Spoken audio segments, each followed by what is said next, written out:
Hello दोस्तों, कैसे हैं आप लोग? चलिए देखते हैं कल के दिन मंथली एक्सपायरी किस तरह से हो सकता है बैंक निफ्टी के ऊपर और साथ में निफ्टी का चार्ट देखेंगे 15 मिनट किस तरह से पॉसिबल सिनेरियोज होंगे। तो हमने जैसा एक्सपेक्टेशन किया था लगभग आज के दिन उसी तरह से हमको कैंडल का फॉर्मेशन हुआ है।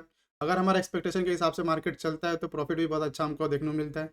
ये सारी चीज़ें हम लोग मतलब कल के दिन देखे थे कि यहाँ पे एक रेड बॉडी का फॉर्मेशन हो सकता है, टॉप से बहुत ज़्यादा पॉसिबिलिटी उसकी है। और कल मंथली एक्सपायरी भी है तो अब उसके बाद देखेंगे कि एक्सपायरी फिर से मतलब एक आज जैसा नैरो रेंज में था उस तरह से होगा या फिर ट्रेंडिंग देखने को मिलेगा। तो सारी चीज़ों को डिस्कस करेंगे। तो चलिए शुरू करते हैं। यहाँ पे हम बैंक निफ्टी का चार्ट डिस्कस कर रहे हैं। तो बैंक निफ्टी के चार्ट के ऊपर जैसा हम लोग मान रहे थे देख रहे थे यहाँ पे कि अपर साइड में मोमेंटम कंटिन्यू हो रहा है एफआईएस के बाइंग की वजह से। और ये एनालिसिस हमारा था कि अगर 54,000 के आसपास अगर ब्रेकआउट देखने को मिलता है हमको, तो यहाँ पे क्या होगा, रेड बॉडी का फॉर्मेशन हो सकता है, उसकी पॉसिबिलिटी बहुत ज़्यादा है। ठीक है? और साथ में यहाँ पे अगर हम लोग देखेंगे तो हमारे जो एनालिसिस था निफ्टी के बना था कि 26,000 के आसपास से जाके अच्छा खासा सेलिंग देखने को मिल सकता है। तो ये लास्ट के आवर में हमको देखने को मिला कि 26,000 का लेवल जो है 26,000 का लेवल टच करके सडनली नीचे की ओर हमको मोमेंटम देखने को मिला है 100 पॉइंट के आसपास। ठीक है? तो ये हो गया बैंक निफ्टी के चार्ट पर। अब देखिए कल के लिए क्या हो सकता है? कल के लिए मान लेते हैं कि अगर फ्लैट ओपन होते हैं तो चांसेस बहुत ज़्यादा है कि ये 750 और ऊपर देखेंगे तो ये वाला 54,000 80 का 180 का लेवल है। इस बीच में ही हमको कल के दिन एक कैंडल का फॉर्मेशन हो। कैंडल का कलर जो है या तो ग्रीन होगा, नीचे की ओर ओपन होके अगर ऊपर जाते हैं तो ग्रीन होगा, अदरवाइज़ यहाँ पे थोड़ा-सा गैप ओपन होते हैं तो फिर से एक रेड बॉडी का फॉर्मेशन हो सकता है। लेकिन बहुत ज़्यादा पॉसिबिलिटी है कि इसी रेंज के अंदर हमको एक्सपायरी देखने को मिले कल के दिन। तो उसके लिए हम लोग प्रिपेयर रहेंगे। अगर गैप डाउन ओपन होते हैं तो चांसेस बहुत ज़्यादा हो जाएगा कि ऊपर जाके ग्रीन कैंडल का फॉर्मेशन करे या फिर यहाँ पे गैप ओपन होते हैं और फिर से मतलब 54,100 150 के आसपास ओपन होते हैं। बहुत ज़्यादा पॉसिबिलिटी हो जाएगा फिर से एक और रेड कैंडल का फॉर्मेशन हो। उस केस में हम लोग को जैसा मतलब प्रॉफ़िट बनाना चाहिए, आज के दिन अभी मतलब ज़्यादा प्रॉफ़िट नहीं, लेकिन फिर भी 80-90 पॉइंट के आसपास का प्रॉफ़िट बना है। तो उसी तरह से कल के दिन भी प्लान करके चलना, कुछ बड़ा नहीं करके चलना, क्योंकि बड़ा-बड़ा मूव जो है एक ही कॉन्ट्रैक्ट जो है, एक ही एक्सपायरी के कॉन्ट्रैक्ट के अंदर बहुत ज़्यादा मोमेंटम हो चुका है। तो थोड़ा-सा यहाँ पे 1-2 दिन होल्ड लेना चाहिए और वो भी एक्सपायरी के दिन। या फिर क्या होगा कि मान लेते हैं बड़ा गैप अप हो जाते हैं तो फिर से एक मोमेंटम कैंडल हमको देखने को मिल सकता है, जिसकी पॉसिबिलिटी अभी थोड़ी कम लग रही है, क्योंकि ये फिर से कुछ 26,000 का जो लेवल है 26,000 का निफ्टी के ऊपर एक साइकोलॉजिकल लेवल है और सेलिंग वगैरह हमको देखने को मिल रहा है।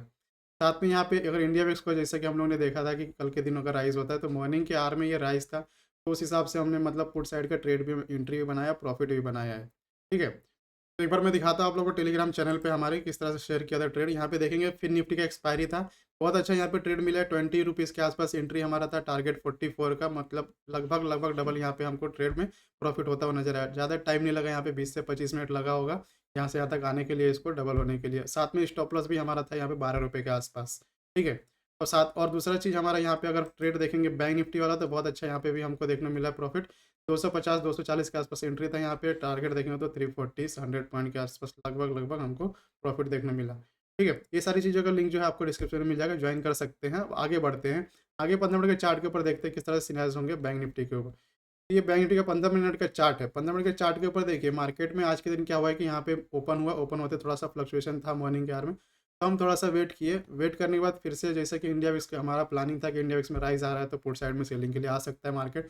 तो इस लेवल के आस-पास जैसे आया उसी को देखते हुए हम लोग यहाँ पे एक पोज़ीशन बनाए थे। पुट साइड के लिए टारगेट यहाँ पे 54,000 के आस-पास हमको हिट होता हुआ नज़र आया। उसके बाद मार्केट फिर से एक रिट्रेसमेंट, फिर से डाउन साइड, यहाँ पे एक फ्लक्चुएशन भी देखने को मिला है एक्सपायरी वाले दिन, एक मतलब 1 दिन पहले। अब कल के लिए देखिए फिर से ये रेंज जो है, इस रेंज को मतलब उसी तरह से जैसा कि आज के दिन बिहेव किया है कि नीचे था तो ऊपर गया, ऊपर था तो नीचे आया, फिर से नीचे से ऊपर, इस तरह से चल रहा है। तो फिर से मान लेते हैं कल के दिन मार्केट इस रेंज के आसपास ओपन होता है तो बहुत ज़्यादा चांसेस होंगे फिर से ये ऊपर जाएगा, क्योंकि यहाँ पे देखेंगे तो ये फैशन चल रहा है यहाँ पे, और यहाँ पे मिलता है हमको मार्केट तो इस वाले लेवल तक आ सकता है 150 पॉइंट ऊपर की ओर में, या फिर इस लेवल के आसपास मिलता है तो फिर से इस यहाँ तक नीचे की ओर आ सकते हैं। तो इस तरह से ही बिहेव करता है मार्केट। और मान लेते हैं कि जैसा कि हम लोग देख रहे हैं कि एक्सपायरी है, कल के दिन मंथली एक्सपायरी है और बड़ा गैप अप हो जाता है, इसके ऊपर ओपन हो जाते हैं कहीं पे 250 के ऊपर तो उस केस में क्या होगा, मान लेते हैं पहला ही कैंडल अगर 5 मिनट का ग्रीन बन जाता है तो चांसेस बहुत ज़्यादा है यहाँ पे फिर से स्ट्रॉन्ग बाइंग देखने को मिल सकती है। या फिर दूसरा क्या होगा कि यहाँ पे अगर उस तरह से नहीं होता है, इस रेंज में कहीं भी ओपन होते हैं तो फ्लक्चुएशन होके यहाँ पे ज़्यादा चांसेस है कि क्लोजिंग करें। या फिर किसी भी तरह से इस लेवल के नीचे आते हैं 750 के नीचे, तो ये फिर स्ट्रॉन्ग सेलिंग सेलिंग देखने को मिलेगा हमको नीचे की ओर के लिए। अदरवाइज़ यहाँ पे क्या इस लेवल के आसपास भी आएँगे तो क्या यहाँ से भी पुल बैक लेके इस रेंज में आके क्लोजिंग कर सकते हैं। मिला-जुला के जो है यहाँ पे 54,000 के आसपास ही मतलब एक्सपायरी देखने को मिल सकता है। 200 पॉइंट प्लस ऊपर, 200 पॉइंट माइनस नीचे कर लीजिए। इस तरह से हमको देखने को मिल सकता है कल का एक्सपायरी, तो इसी हिसाब से हमको प्लान लेके चलना है। इसी के साथ में निफ्टी के ऊपर देख लेते हैं किस तरह सिनारियोज़ होंगे चार्ट पे। ये निफ्टी का चार्ट हमने लगाया है 15 मिनट का। निफ्टी के चार्ट पे सपोर्ट और रेजिस्टेंस दोनों मार्क करके रखे हुए हैं हम लोग ने। तो यहाँ पे मार्केट ओपन हुआ, यहाँ ओपन होने के बाद फिर से उसी तरह से ऊपर गया, फिर नीचे, फिर ऊपर, फिर यहाँ पे नीचे। ये एम पैटर्न एक बना है। मान लेते हैं इस लेवल के आस-पास फिर से मिल रहा है, तो वही चीज़ होगी कि इस यहाँ से यहाँ तक मतलब अपर साइड के लिए प्लान करेंगे, या फिर गैप अप होके इस लेवल के आस-पास मिल रहा है तो फिर नीचे की ओर प्लान करेंगे। इस तरह से होगा। इस चैनल के अंदर मतलब यही एक लॉजिक होता है कि अगर नीचे है तो ऊपर खरीदो, ऊपर है तो नीचे कर दो, तो ही हमको प्रॉफिटेबल होगा। ऐसा नहीं प्लान करके चलना है कि इस लेवल के आस-पास मिल रहा है मतलब इस बार ब्रेक कर देगा। ब्रेक करना भी होगा तो इसको एक पुल बैक लेगा, पैटर्न बनाएगा, उसको ब्रेक करने के पैटर्न को ब्रेक करेगा, उसके बाद यहाँ पे एक सॉलिड ब्रेकडाउन देखने को मिलेगा। ठीक है? ये सारी चीज़ें हो गई, और दूसरा यहाँ पे अगर मान लेते हैं इस चैनल के ऊपर निकलता है तो फिर ऊपर की ओर के लिए फिर से हमको 26,050 का लेवल बन रहा है। उसको टच करके भी नीचे की ओर आ सकती है, क्योंकि यहाँ पे देखेंगे तो 26,000 को टच करने के बाद कितना अच्छा यहाँ पे स्ट्रॉन्ग सेलिंग देखने को मिला है 2 ही कैंडल के अंदर। यहाँ पे अगर मान लेते हैं इस लेवल के आसपास ओपन होते हैं, फिर से इसको टच करके थोड़ा-सा पुल बैक लेके ब्रेकडाउन करते हैं, जैसे कि हम लोग मान रहे हैं कि अगर ब्रेकडाउन करना ही है, तो इस लेवल तक हम लोग आ सकते हैं, जो कि 25,850 के आसपास हमको देखने को मिल रहा है डाउन साइड में। ठीक है? तो ये सारी चीज़ें हो गई अभी के लिए। मैं आशा करता हूँ आप लोग को आने से पसंद आएगा। वीडियो पसंद आए वीडियो को लाइक करिएगा, चैनल पे नए हैं तो चैनल को सब्सक्राइब कर लीजिए। मिलते हैं नेक्स्ट वीडियो में। Thank you.